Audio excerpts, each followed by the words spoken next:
chance to shape your future is here. Learn and connect with exciting new opportunities.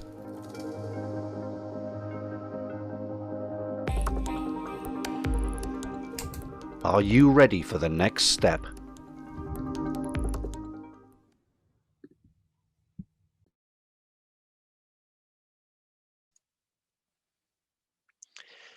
Good afternoon, everyone, and welcome to this panel discussion, VR in business. I hope find everyone in good health today. We've got an excellent panel here, and we'll have next hour. We'll be answering questions and having a discussion around VR. We're going to start with a 5-minute introduction, and then we'll talk for a while. And at the end, we'll have about 15 minutes for a bit of Q&A. But feel free to pop up any questions you have as we go, and if there's a chance, I'll farm them out to the panel. So on that note, let's meet the panel. We've got Matt. Say hello, Matt. Hello.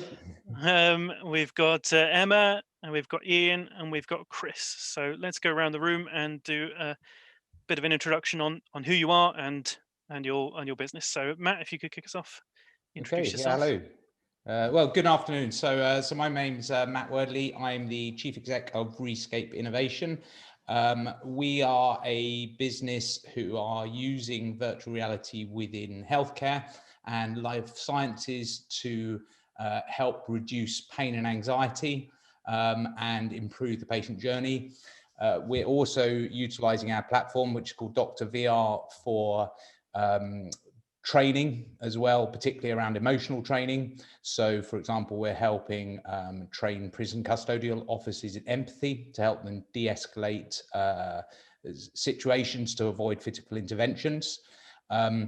Our system, we've just recently become a medical device in the last few weeks, and we're successfully selling that Dr. VR system into care homes, hospices and hospitals, where it's being used both for adults and for children in within procedural pain, but within multiple care pathways to ultimately help reduce pain and anxiety. Champion. Emma. Hi, I'm Emma Diamond. I'm the CEO of Motion Rail. We are a rail systems engineering company that work on network rail infrastructure. So we electrify mainline railway and deal with operational communication systems. Not really very VR traditionally, but we have something that we call Motion Reality, which is a virtual reality railway that we built with CMET and the team at the University of South Wales.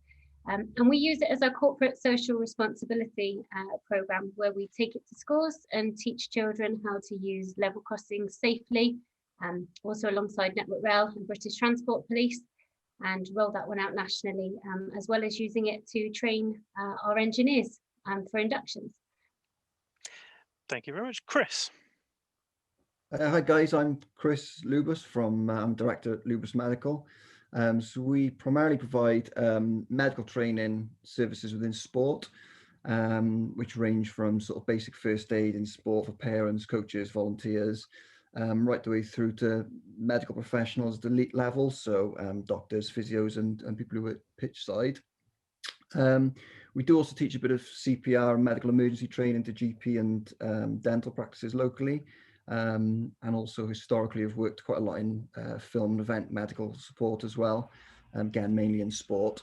We mainly train in immediate trauma management within sport, so dealing with real serious injuries, head injuries, neck injuries, that sort of stuff. We're based in Cardiff, and we tend to work nationally actually across the country. We've recently obviously moved towards blended learning because of well, partly because of the current situation we're all in, although it was something we were already kind of working on. And we're quite early in the development of our virtual reality. We've literally just finished our project with CMET, which is scenario-based training to help make our training more immersive and lifelike, really, and put people under a bit more pressure when they're training. Thank you very much. And Ian. I work for Aspiration Training, so we deliver vocational training mainly in care and education, so things like health and social care, dental nurses, nursery nurses, teaching assistants, and so forth. And most of this is licensed to practice, so these are jobs where, for example, to be a dental nurse, you have to have the qualification as part of that apprenticeship or be working towards it. So they're important quals from that point of view. You'll find that apprenticeships are more and more popular, more and more important. We've probably heard more about apprenticeships in the last 12, 18 months than we maybe ever have. And I think people are genuinely seeing apprenticeships now as a viable alternative to A-levels and university for quite a lot of courses, but particularly the more vocational end of the spectrum, the kind of roles we do. Apprenticeships is a really important part of training. Okay, and lastly, I'm Seamus Ballard-Smith. I'm a developer and lead data scientist at CMET, and CMET briefly is an initiative to fill in the gap between the private sector and sort of science and developing emerging technologies. And essentially our role is to assist where the private sector can't. So in the case of things like VR or other technologies where it's difficult to go out and simply procure the technology or the skills at the company to develop that particular tech, we try and fill the void using free service funded by WEFO in the EU. And I'll stop talking about me there and move on to our first question. So, Ian, VR is widely seen as a gaming platform, but what is VR to you, and how does it benefit your business? Okay. So, as I said, most of what we do is around apprenticeships, and apprenticeships are built up of knowledge, skills, and behaviours. So, teaching knowledge is, as you'd expect, in classrooms, which we can do either in physical classrooms, one-to-one, or virtually. And we do quite a lot, as you can imagine, at the moment over Zoom. But skills and behaviour is much more difficult because what we're trying to prove is people's competence to do their job. So it's not just about sitting in an exam and answering the right questions, which you would be able to demonstrate knowledge with, but we want to actually see people putting that knowledge into practice and having the right skills and behaviour. So a lot of what we do is out in the workplace, watching people, observing them is what we call it, which is an assessment. And those observations are put together to be able to say someone's competent in a role, and we can sign them off on their qualification. So even, as you can imagine at the moment, actually getting out to physically go into dental surgeries and care homes is slightly tricky. We've done a lot of observations through windows over the last year or so, which was fine in the summer, not so great at the moment to try and observe someone through a window. And I think the team feel quite uncomfortable about being peeping Toms looking through a window to try and observe people doing their job. But the problem is about these observations, they can't start the qualification. And without the qualification, quite often the people can't do the job, and quite often they get pay rises once they pass their qualification and become competent. So it's really important that we keep this moving. So as it happens, even before COVID came along, just over a year ago, we started working with CMET because there are some observations that even in normal times are very difficult to see. So we focus particularly on the dental course here. So this is a dental level 3 qualification for dental nurses. So that's equivalent to A-levels. And the observations we have to do are some of the observations are for treatments that are quite rare. So they don't happen in every surgery every day. And then some of them are for emergency treatments. So a good example that we focused on with CMET was the root canal treatment. So most of you, I'm sure, will either be aware of the pain and horror of what that might be, but also that's not the sort of thing you book 3 weeks in advance. A root canal treatment tends to be an emergency appointment and a first fix. So by first fix, that the first appointment they walk through the door, it gets solved rather than booking to come back in 2 weeks. So you can imagine, for us to be able to say we'll come a week on Wednesday to observe you doing a root canal treatment is almost impossible. So from a business point of view, we would literally have our team out there and they could be sat in a surgery all day long, observing all kinds of things that they've seen before, which is great.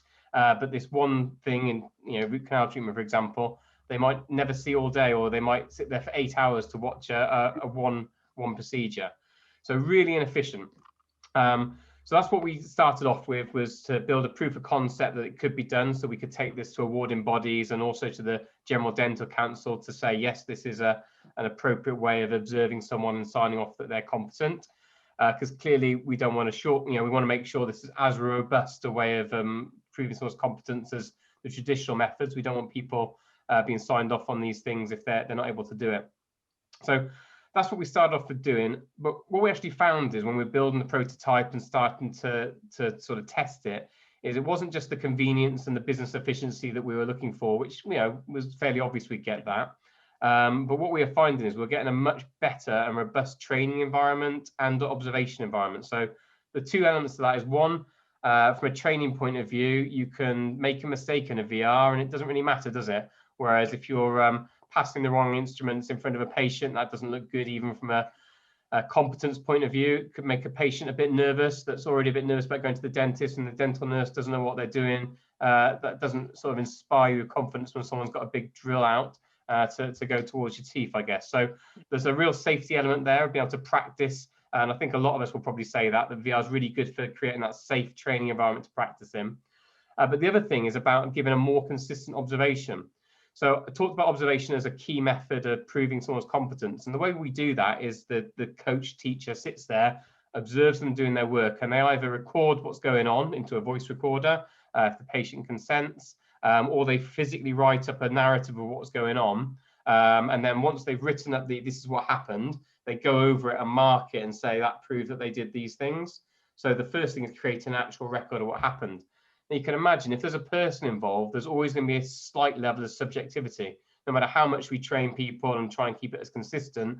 If you've been working with a learner for 18 months, and this is the one thing they need to do to complete their qualification, I'm sure everyone does their absolute best to be objective, but you can't imagine that you're not swayed slightly, because humans are, aren't they?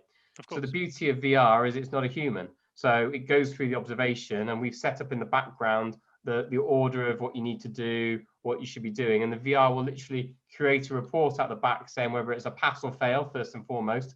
And then secondly, they'll look at best practice things. So you say, well, it's a pass, so it was competent. However, if you did this, this, and this would have been an outstanding, we call it. So it's different levels, a bit like getting a merit or a distinction, I guess, in a course. So they were the sort of big things for us. So firstly was the efficiency for our business, that we're, in theory, we can send out this observation to be done in 30 minutes. So that could be couriering a headset out to somebody, or it could be going out with the coach to do it. Then we get the more robust marking that we have because it's been done by VR. So that means no matter where you are in the country or whoever your tutor is, you're going to get the same level of observation. So that's got to be better for raising standards. And then you've got that safe environment for you to learn in, which I think is really important. So all those things, I think, really add benefits to the learner, the employer that wants these people qualified, and to us as a business. Okay, well, thank you very much for that. Chris, how about you? Can you tell us a bit about your experience of developing a VR product without sort of having prior experience of that? Yeah, of course. So yeah, absolutely. We didn't. I'm not 100% sure what everybody else started when they first sort of started working with CMET, but we kind of started thinking about VR a year or so back. And the first thing to say is that obviously when you're dealing with stuff like VR and computing, it's exciting, it's enjoyable stuff, it's things that people want to talk about, and it's interesting for people. And that was the case with us as well. It's something we've been interested in for quite a while, without really putting a great deal of thought into, because obviously with it running a sort of small business, it's quite difficult to start planning in with regards to VR when you're trying to deal with the kind of day-to-day bits and pieces, and something like this takes, well, generally a lot of planning and thought if you're gonna start a project like this. Of course. So it kind of started last year. We were looking at working with Cirque du Soleil over in Las Vegas, which sadly got curtailed because of COVID. But one thing which they had brought up with this was that they had a VR department, and they were doing a lot of training within VR, and it kind of caught our interest, I suppose, and got us thinking about how we could utilize it. And then following on from that, just during the pandemic, I had a little bit of extra time during the first kind of lockdown to have a look into it again. And I just happened to come across an article on LinkedIn that was talking about different places that have utilized VR in training. And And it got me thinking again about how we could use it and whether there was any sort of support in Wales to do that sort of thing. And obviously, via the Welsh government, got put in touch with CMET. And we kind of had early discussions, and the conversations that we spoke to CMET about showed that the project we were looking at was potentially viable from both sides. And actually, it kind of developed very, very quickly from there. From going from knowing very little about virtual reality. I mean, as with a lot of people, we tended to associate it a lot with gaming, which having now had just even, I mean, we started, I think, in about June on our project, and we've literally just completed it now in December, and we've learned so much in that period of time. And the sort of extent that VR can be used in all sorts of different circumstances is obviously as seen with the different people from the panel today. So initially our experience was that we were excited about it, but also that a reasonable amount of research obviously had to go into how it functions. And I think the most difficult element, I suppose, is getting our kind of technical medical knowledge and kind of fusing that with the development knowledge that you guys at CMET had. And obviously vice versa, trying to get across to us the things that are possible and that aren't possible, and the various sort of time constraints and things that you have to work with. Because what we tended to find was that the first thing was when we first tried the headset, it was, I know it sounds obvious, but it was just so immersive. And as soon as we put it on, both myself and Paul, the other director, started coming up with other ideas and various other things. And you've got to be very careful not to kind of go overboard and start going off on a tangent, I suppose.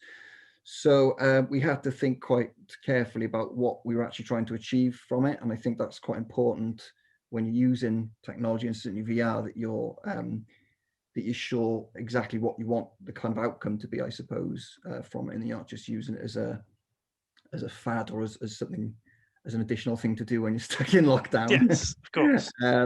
But yeah, a huge amount of our contribution towards the project initially was certainly research, trialing and testing the headset and checking out the sort of capabilities, trying various different initially games and things just to see what how you could utilize equipment and things like that, really, and the sort of more intricate movements and things like that would be relevant to what we're doing. So with what we're trying to achieve, what we normally teach face to face would be usually practical scenarios based upon people who are injured in a sporting environment. So it could be, football injuries, rugby, cricket, any sort of sport. We deal with a lot of various different sports, and we have done for a number of years.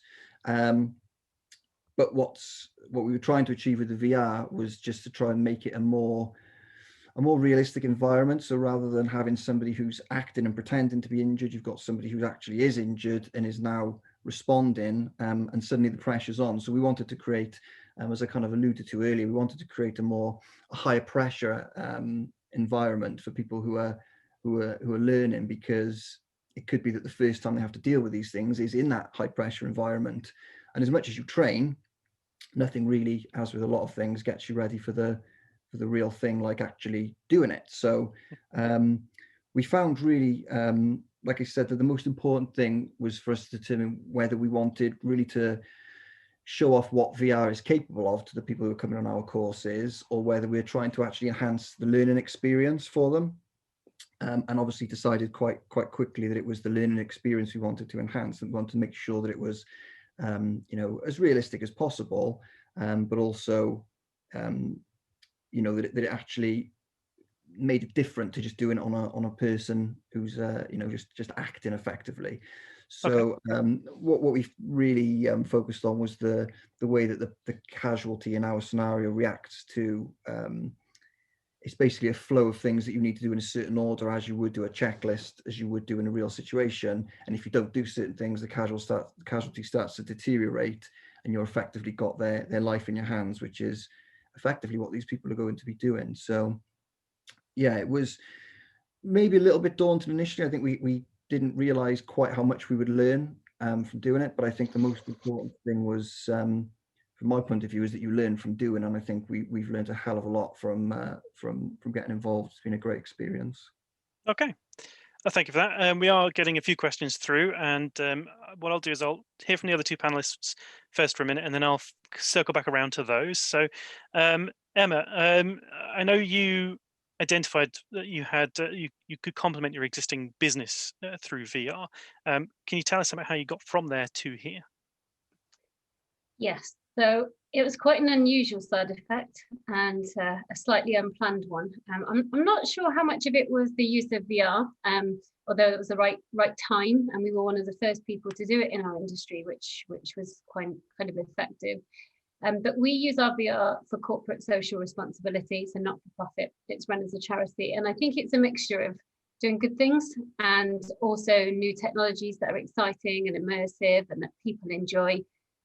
So talking about it in our application, obviously it's a level crossing scenario. There are lots of other scenarios that we developed, but that's the one we use most prominently in schools.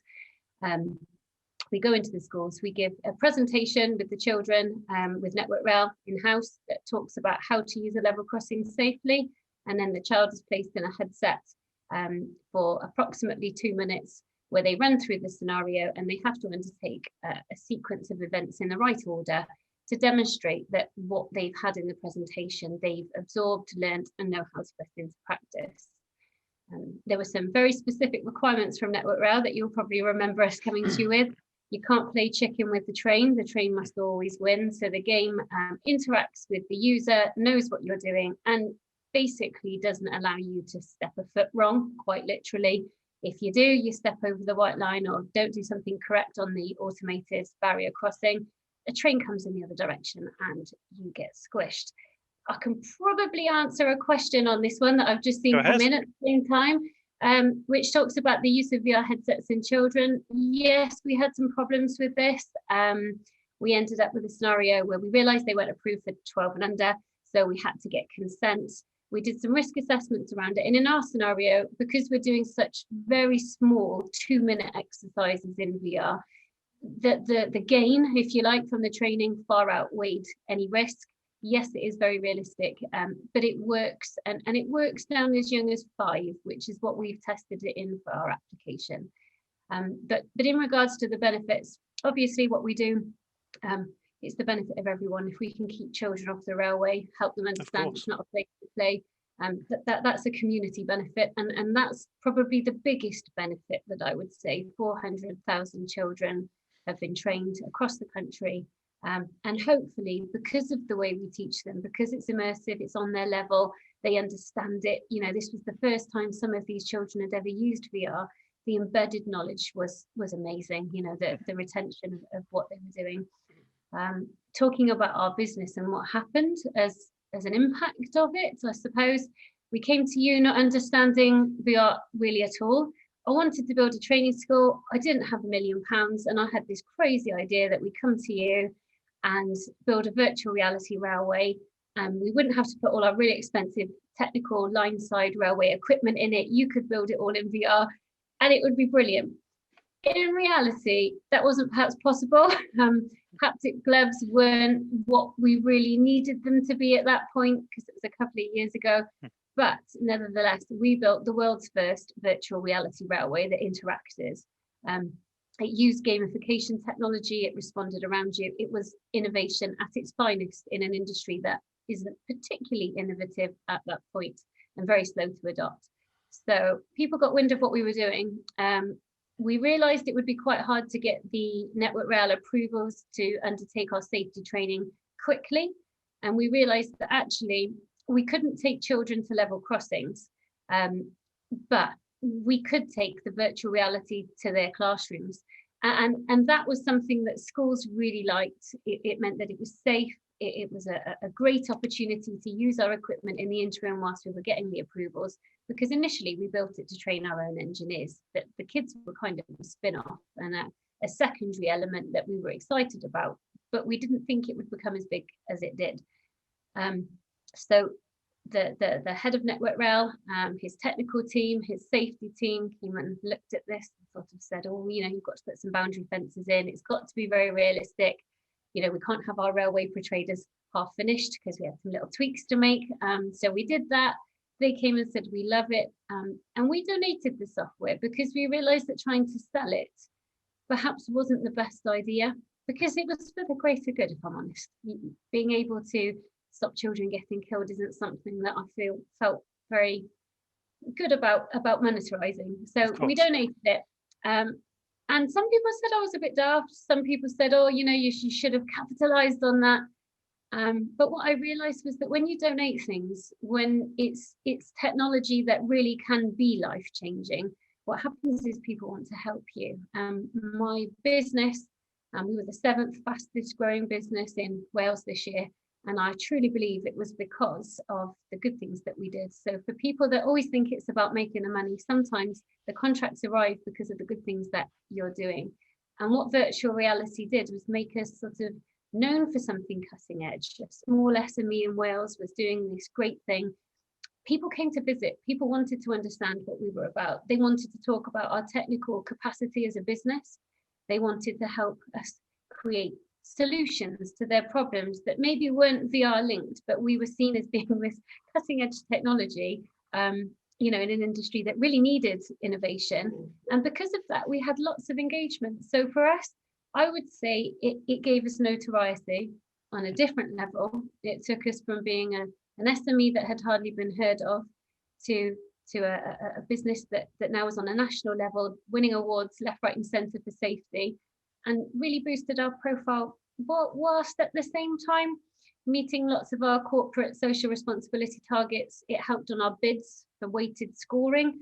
None of these things intentional, but like I said, sometimes you've got to take the wins, even if they weren't what you intended in the beginning. Of course. So for us, it was an adventure. It was exciting, and it helped people see us in a different light, which is why we're growing so fast, I think. And I have to say it, that's down to the team at CMAC, because we bought the railway, you bought the technology, and it truly was part of that joint collaboration that we couldn't have done it without you, nor would we have tried. So Well, that's good that's good to know. Thank you very much. Matt, you're the 4th panelist.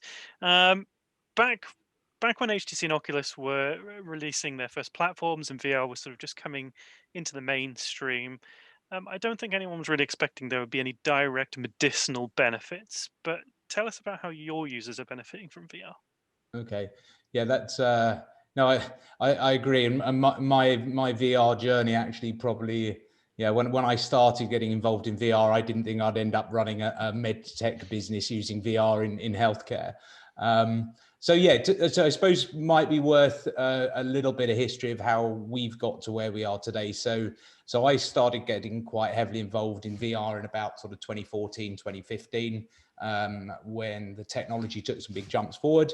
At the time, a previous company I founded, which is still up and running, called the Orchard Media Events Group, invested quite heavily in sort of 2014, 2015 into virtual reality. That company does full service agency things, so it helps big brands with their marketing, their communications and events and exhibitions and everything else.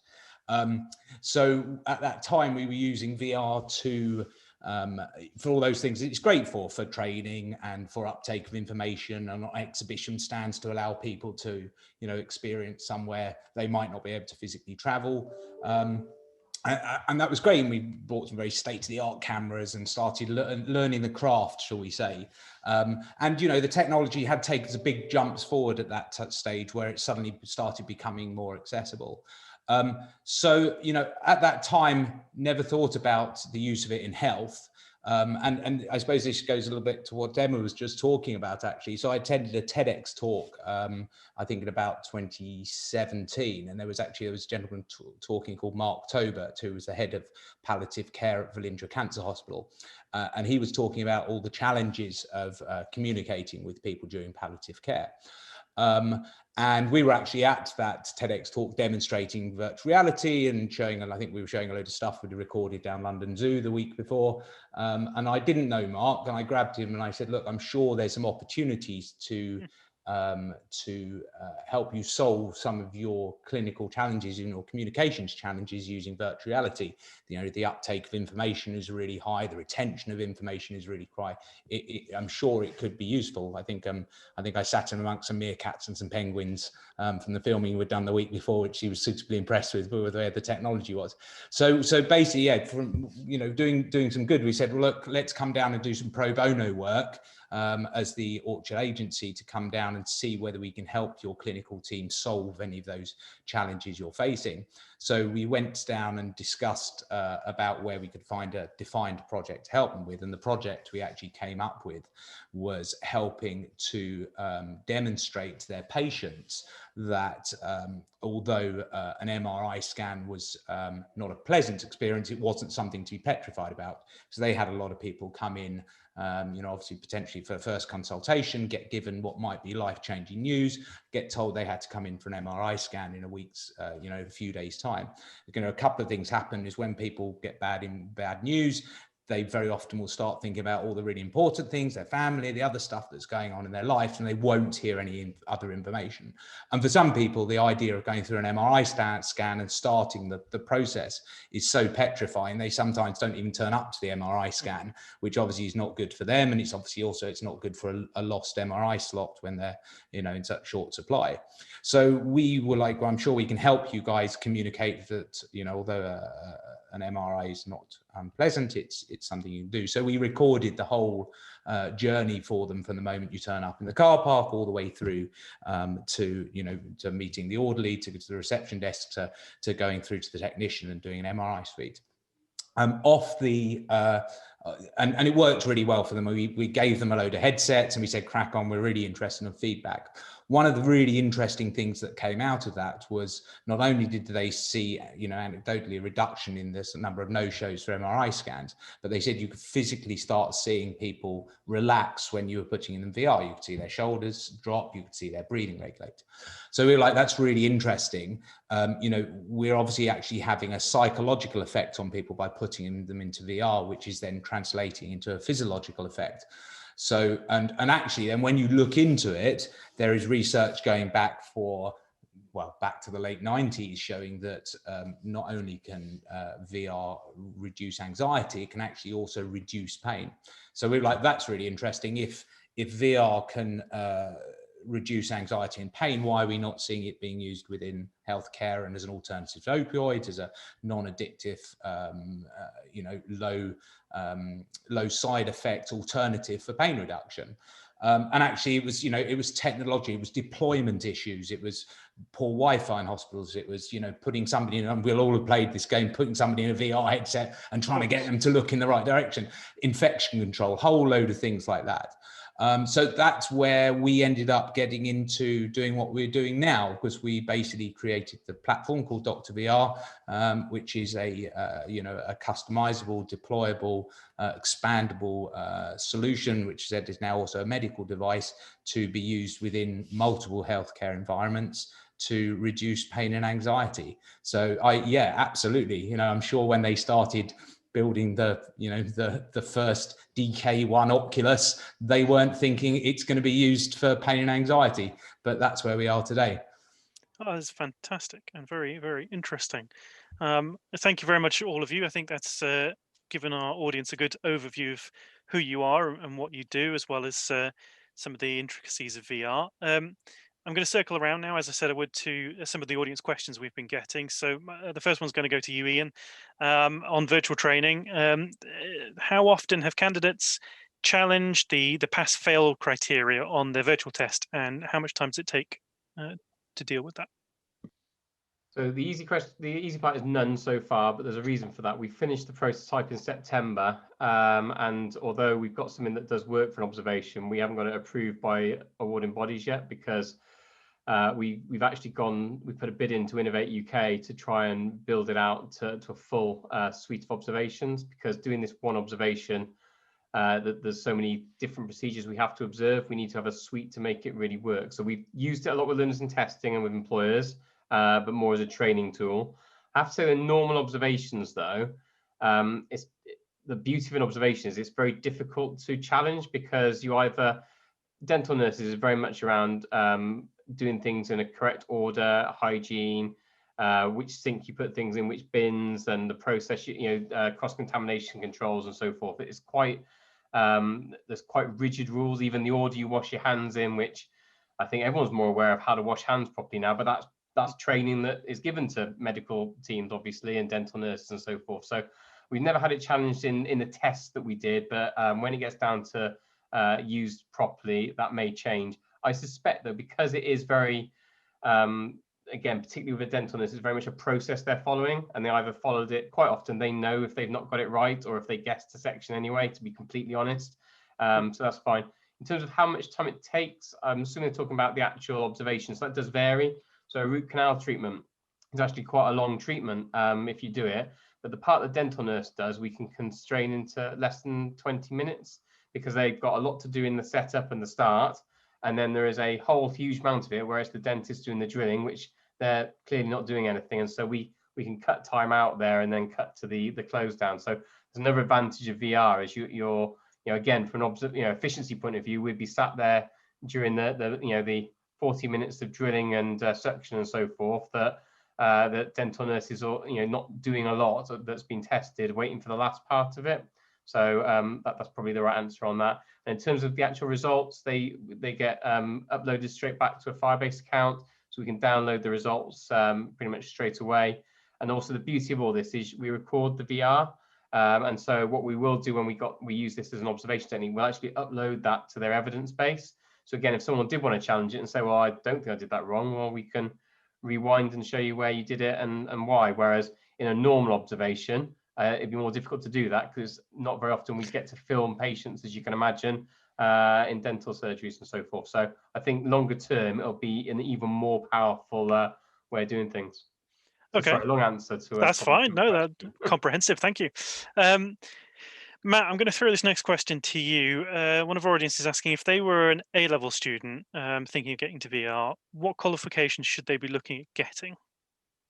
Okay, it's an interesting one. I suppose it's been a little bit dependent on where they wanted to go into VR. Obviously, you've got some some of the programming languages, Unity, Unreal, but choosing the sort of the main two are very good to help create virtual reality environments. So obviously that needs a level of coding. That's probably something, Seamus, you're probably more I can certainly talk about that. Clued up on than I am in those areas. I think particularly for me, in some ways, some of the interesting area, and there's obviously a couple of questions sort of linked on here about the safety of VR. VR obviously has an enormous ability to change perception and to influence people, and really is one of those technologies that needs to be used as tech for good. So I think there's some really, if you can find the areas that really grab your attention in what you want to change and where you think VR could be used, if you're not down a technical route, then think about the psychological use cases for virtual reality, and that might help influence what decisions you might want to make in your academic choices. That is certainly very true, and I think I'll follow up on that by saying that as you touched on, Unity and Unreal are the two main games development engines. There are of course many others, but those are the sort of predominant two, and VR is grown out of games development. So if you're looking at a career in VR, look at a career in games development. If you're interested in the technical side of the creation aspect, obviously there's other things. That's the hardware side of things, which is a completely different kettle of fish. That's all the electronics and things that actually makes it happen. But if your primary interest is in making VR applications, yeah, games development is certainly a good way to start getting into it. Emma, one of our audience is asking questions you actually came close to touching on before about VR haptic gloves. How do you think VR gloves will change the VR experience? I don't know for other applications because I'm not particularly good on VR, but in ours and what my original aspirations were, when we were looking at starting a virtual reality training school, lots of the skills that are required as part of our industry, so things like fine wiring looms, terminating cables, working on fiber optic, very, very fine, delicate material. You can't really do that with a clunky controller. So because our system was one of the original VR systems, we went with the HTC Vive. Obviously, the controllers are really quite big. How do you undertake fine motor skill movements in those? You can't, is the answer. You know, you can clasp your hands, you can turn yourself around, you can probably punch. If you were to change your hand into a tool, you'd be able to point it maybe a little bit more precision. We developed an iPad in our world. Is that the right thing to call it? I'm not sure, but in our platform. And the iPad had a laser, if you like, pointer that led from our controller to be able to change things on the iPad.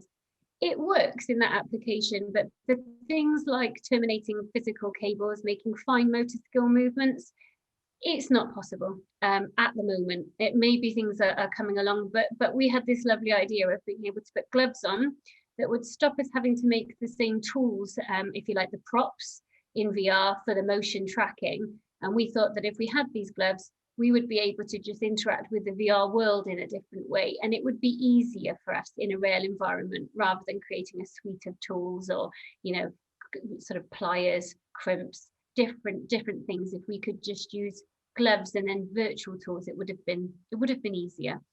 So we're very much hoping that gets developed, and then I think that will be the key to us unlocking a more technical training school environment. So I hope that answers the question. Well, I think it certainly did, and you know, I'll sort of follow up by saying there are a number of companies out there developing haptic gloves, and I think it's important to distinguish there are two types of haptics.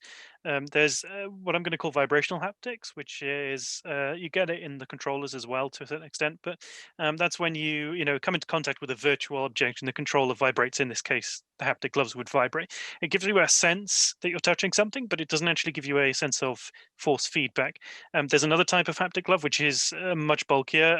I'd encourage anyone who's interested to look at a company called Hapdex. There are, as I say, many other companies, but Hapdex, one of the reasons I quite like them is you can really see in the design of the glove how that functions. They've got these massive things that go on your hand, and they actually provide physical force when you're trying to touch an object. Now, they aren't released yet. They're still very much in early development. They're sort of just coming into the stage of applications for people to take them and try them. But Matt, go ahead. I was just saying, obviously, we're very much up looking at all the sort of the medical stuff that's going on, and there is some pretty phenomenal tools now coming along that give you the haptic feedback for use within VR, for example, for operating scalpels and things like that, and training in some of those areas.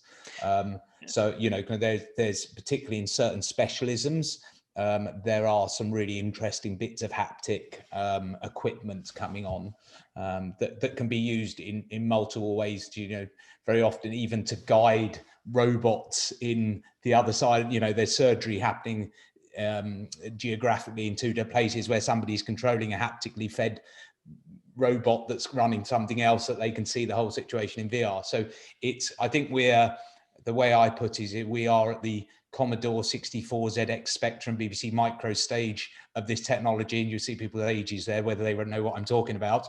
What's coming over the next 3, 5, 7 years in some of those areas will be phenomenal.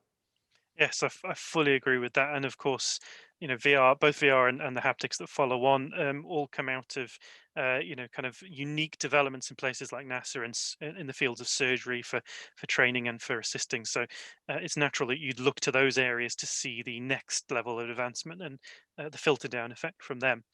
There's a general question here, which I'm going to start with you, Chris, to answer, but the rest of you feel free to jump in on.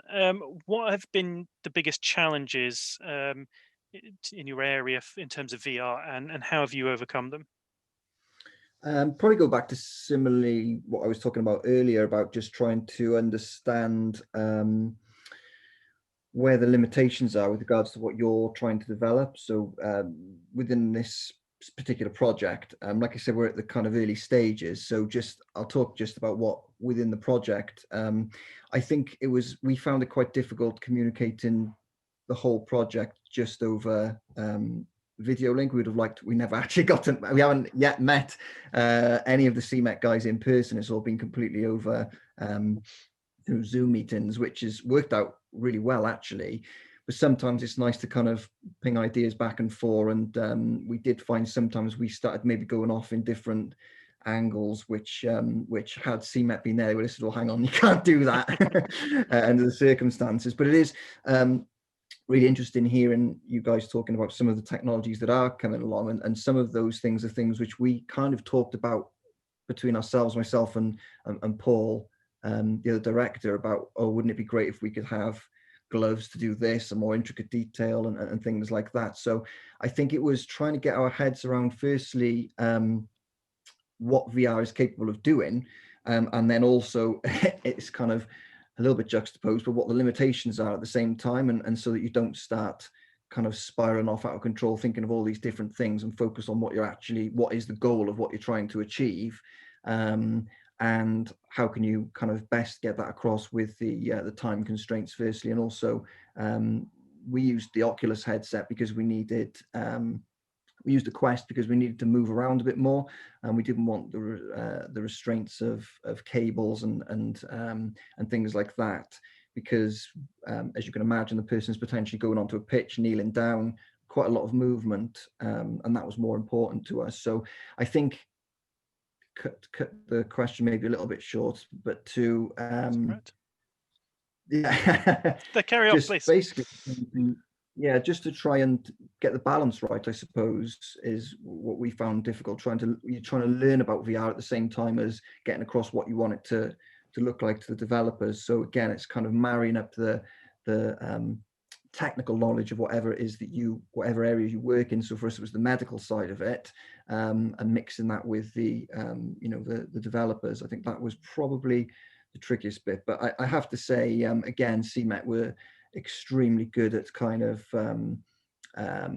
chopping everything into bite-sized pieces. So over the course, we had various meetings, sprint meetings every couple of weeks, where we just went through, okay, here are the tasks that need to be done right now. Where are we with them? And just gradually getting things done. So it was never overwhelming. I think that helped massively for us to to work through those challenges. Oh, thank you. That's nice to hear. Matt, I have a question. I'm being reminded as well, we're into our last 15 minutes of this panel. I have a question from Linda for you. She saw an article on LinkedIn regarding pain relief for cancer victims using VR, which walked the patient through a lavender field. Are you aware of anything that might add to the sensory and VR experiences, such as having lavender oil nearby? You're on mute, Matt. Yeah, somebody had to do it. You're meant to do that. Everyone does that, then you're muted. Yes, so I think really interesting, because obviously ultimately, with what we're doing, we're looking at distraction therapy by and the science behind it. There's some really interesting stuff by a guy called Hunter Hoffman, which you can go off and have a look back, who did some of the very early work looking at why VR reduces pain and anxiety. And in some ways, it actually almost overwhelms the brain. And the brain, when it gets overwhelmed, almost shuts off other areas, particularly the pain receptors and how the pain is received, and it shuts it off elsewhere in the body. So the more you can make an immersive experience immersive by bringing other sensories, the better it can be. So, so for example, if you warm or cool the back of the neck, you can actually make the whole body feel hot or cold. So you can suddenly start, and there's people looking at that. On the smell one, unfortunately, there was a company who were running quite an interesting Kickstarter project to create a sort of an aroma add-on to a VR headset. However, unfortunately, they ended up falling foul of the FDA and ended up being put in the same into the same pot as the inhaler smoke. I can't remember what they call it. Yes, vaping, I think. Vaping. They ended up being classed as a vaping device, which meant they all fell out and didn't do it. But it'll come. I mean, it'll come. We're now just starting to look at some interesting stuff as well about taking biometric feedback as well into the system and putting it into loops and things like that. So it is. yeah, again, I go back to my thing. We're at early stages, but absolutely, it's only going to get better as the you know, as not only the resolution, as the equipment, the haptics, the, you know, the machine learning, the 5G, you know, all the stuff that is coming is just going to improve that. But yeah, absolutely, smell is another very, very important one. I absolutely agree with you on that one. So 10 minutes left. Emma, we've heard a lot about the uses of VR, but I think an equally important question is when isn't VR the right answer? When shouldn't VR be used? Okay, so perhaps saying when it shouldn't be used, it was a bit harsh. I can tell you what worked and didn't work for us. So children were exceptionally receptive, really enjoyed it, adapted very quickly. Were in awe is probably the word I would use. I've yet to put a child in VR that got upset or distressed or didn't like their surroundings. They seem to just take everything in their stride. And like I said, we tested it as young as 5, and the oldest users we've had are 92. So we've obviously heard about the uses of VR. My grandparents tried it out. We looked at Google, we looked at old houses. The results were amazing. It was truly exciting. But what didn't work very well for us, we're actually sort of the middle age group, I'd say. So anyone sort of around 35 up to 50. Not everybody struggled, but that was the hardest age user group in our testing. So we would put headsets on people that would instantly feel unsteady and unsafe. I think you're a lot more wary and conscious of your surroundings when you're older. I'm certainly less fearless than I was as a child. As a child, I put my headset on, I wouldn't have cared what was around me. I'd have taken a walk. Grown-ups tend to be a little bit more reluctant and nervous, so they go rigid and stiff, and you see a dizziness that then approaches. So where the movement in the VR happens, you know, they tend to reach out and try and grab people. I've been punched a couple of times, unfortunately, whilst giving demonstrations, where people have lurched forward and thought they were going to fall over. So it isn't for everyone. We did find that we could seat people, and that made it slightly less unnerving, but there were motion sickness issues for sure. People just didn't like the sensation, felt disorientated and a bit peculiar. And there was obviously then, I think there was a stubborn group that we naturally found. So I'll call them my railway dinosaur family. And they're the old guys and girls that have been on since British Rail's days, that kind of like how things were always done. We tried to train them in virtual reality, and they just thought it was ludicrous and stupid. And why would we do this when we could just go out on track? So not everybody took it in their stride and enjoyed it as much as others. But I would say that children were by far the most receptive, and right down to little 5-year-olds just crying that they were scared they'd miss a go a lot. Fair enough. Our next audience question. I think Ian and Chris and Emma, this is really any of you really for answer this. So I'll start with Ian, but let's go around all three of you, and then Matt, we can come back to you at the end there. How effective is training in VR compared to training in real life? Ian. I think it depends what you're doing. So I think if you're doing quite tight scenarios that we've designed, I think it works very, very effectively, possibly even better. But what it doesn't allow you to do is to have that level of variation of human reaction. So in dental, you're in a surgery, it's a fairly small enclosed place, there's a process you follow. But in childcare or health and social care, where you're looking after obviously babies or old people or whatever, then trying to mimic how they would react to things is completely different. So I think it does depend on the scenario. It would be my answer. If I just while we're there, I wouldn't mind on the gloves. Sure. We found we use the Quest as well, and they've released hand tracking now. Mm-hmm. So particularly in dental, you can imagine there's quite small instruments they're having to pick up.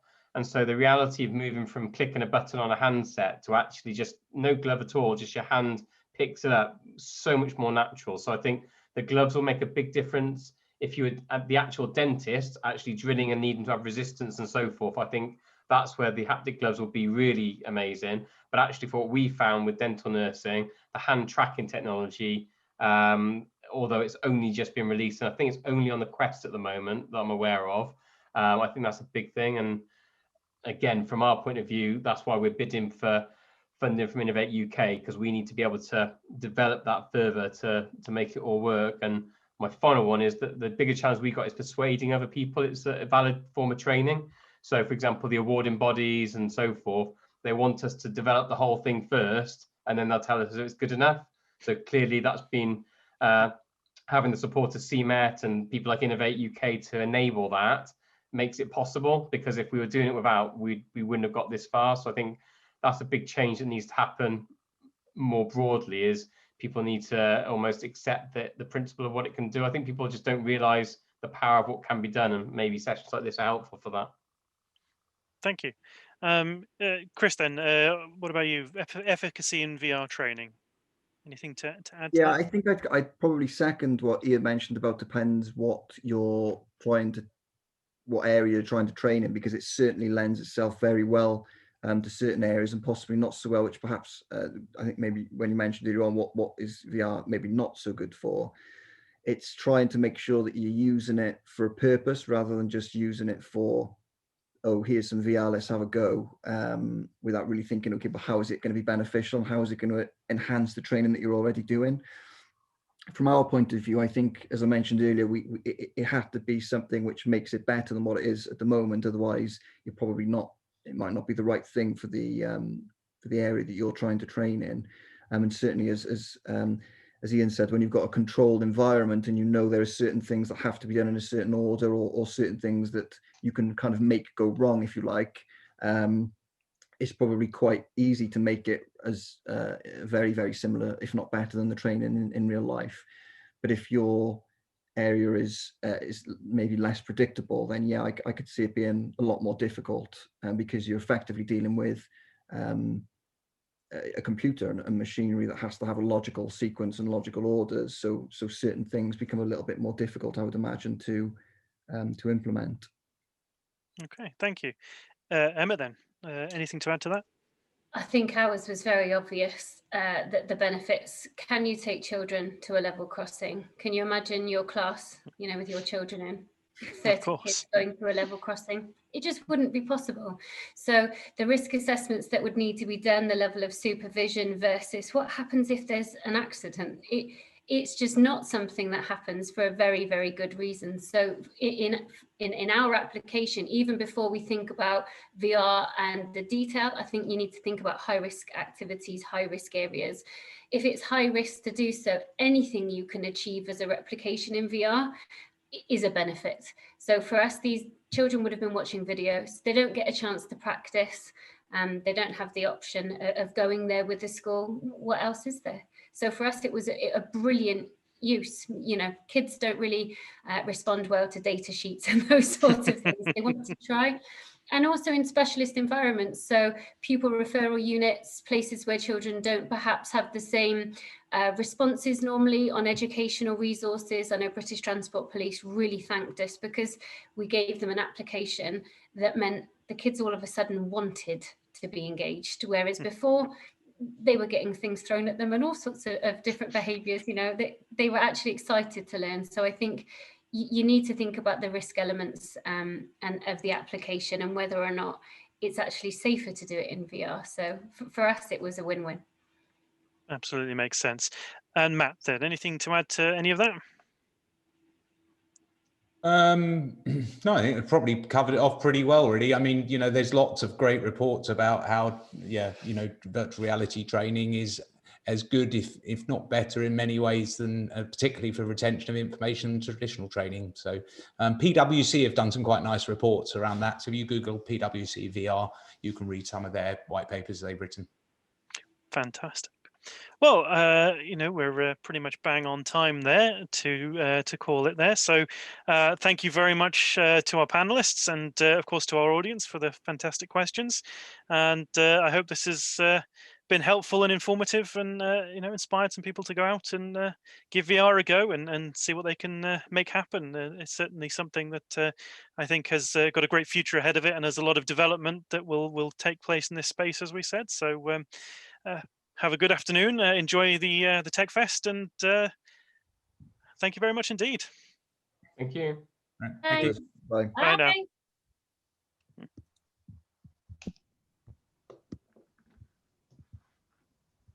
Thank you for joining the Emerging Tech Fest.